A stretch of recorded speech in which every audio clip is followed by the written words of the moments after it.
اعلان نبوت سے پہلے کا واقعہ ہے، سنن ابو داؤد میں روایت ہے، ایک شخص سے کچھ مالی لین دین کا معاملہ ہوا تھا۔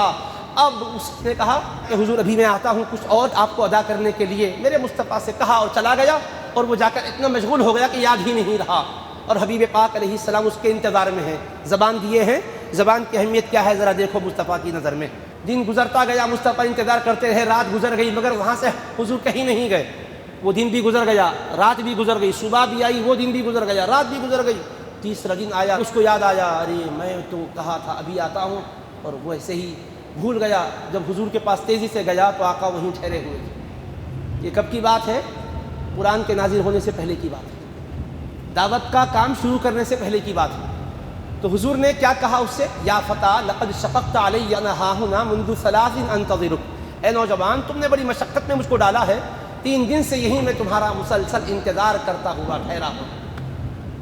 اب ایسی زندگی مصطفیٰ نے ان کے سامنے دکھائی، کس کو مجال ہے کیسے کہ حضور آپ نے وعدہ خلافی کی ہے۔ یہیں پر میں ایک بات بھی سمجھا دوں، ابو جہل بیٹھا ہوا تھا، اخنس اس کے پاس گیا، اخنس بھی ایک مشرک، ابو جہل تو ابو جہل ہے جس کے بارے میں بولنے کی کیا ضرورت ہے، ہر کوئی سمجھتا ہے۔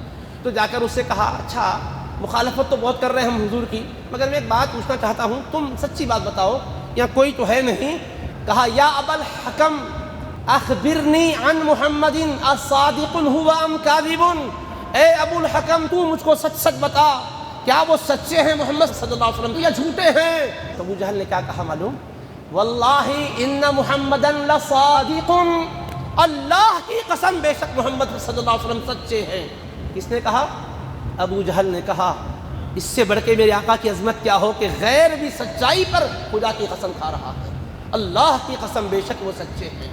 نہیں کہا، آگے کیا کہا؟ وما کذب قط، ایسے سچے ہیں کبھی انہوں نے جھوٹ کہا ہی نہیں ہے، کبھی جھوٹ کہا ہی نہیں۔ لیکن ہم کو ان کے سلسلے میں حسد ہے، کیونکہ بنی قصی کے پاس سقایا بھی ہے، لوا بھی ہے، حجابہ بھی ہے، اور نبوت بھی انہی کے خاندان میں ہوگی، اس کی وجہ سے ہم کو حسد آ گیا۔ جھنڈا تھامنے والے وہی، اور حاجیوں کو پانی پلانے والے وہی، بیت اللہ کا انتظام کرنے والے، کعبۃ اللہ کے کلید بردار بھی وہی، اور نبوت بھی اسی خاندان میں، اس لیے ہمیں حسد ہو گیا ہے۔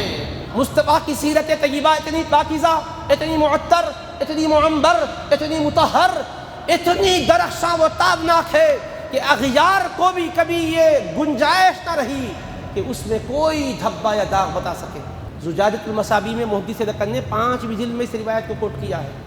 اب چلیے بخاری شریف کی سیر کریں، صحیح بخاری کے بالکل ابتدائی حصے ہی میں بدء الوحی کے عنوان کے تحت آخری حدیث بدء الوحی کی، حبیب پاک علیہ السلام عظیم روم کے نام اپنا نام ایک گرامی روانہ فرمائے۔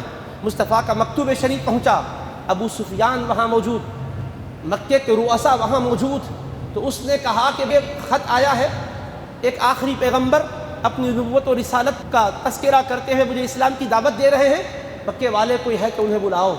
تو طلب کیا گیا، اور یہ کہتے ہیں کہ مجھے سامنے بٹھایا گیا اور کہا گیا میں چند سوالات کرتا ہوں، سیدھے سیدھے جواب دینا۔ اس نے پوچھا اچھا ایک بات بتاؤ، اعلان نبوت سے پہلے کبھی ان پر تم نے جھوٹ کا الزام لگایا تھا؟ یہ نہیں پوچھا کیا وہ جھوٹ بولے تھے، جھوٹ بولنا تو بڑی بات ہے، کبھی تمہاری طرف سے ان پر جھوٹ کا الزام بھی آیا تھا کیا؟ یہ پوچھا۔ ابو سفیان کہتے ہیں کہ نہیں، کبھی ہم نے ان پر جھوٹ کا الزام بھی نہیں لگایا، کیونکہ ایسی زندگی انہوں نے گزاری ہمیں کہنے کا موقع ہی نہیں ملا۔ کیا ایسی سیرت والے مصطفیٰ کی امت کو کیا ناز نہیں کرنا چاہیے ان کے امتی ہونے پر؟ ان کی تعلیمات کو لے کر کے اپنی زندگیوں میں انقلاب بپا نہیں کرنا چاہیے؟ کیسے مصطفیٰ کے ہم غلام ہیں، ذرا سوچئے تو صحیح۔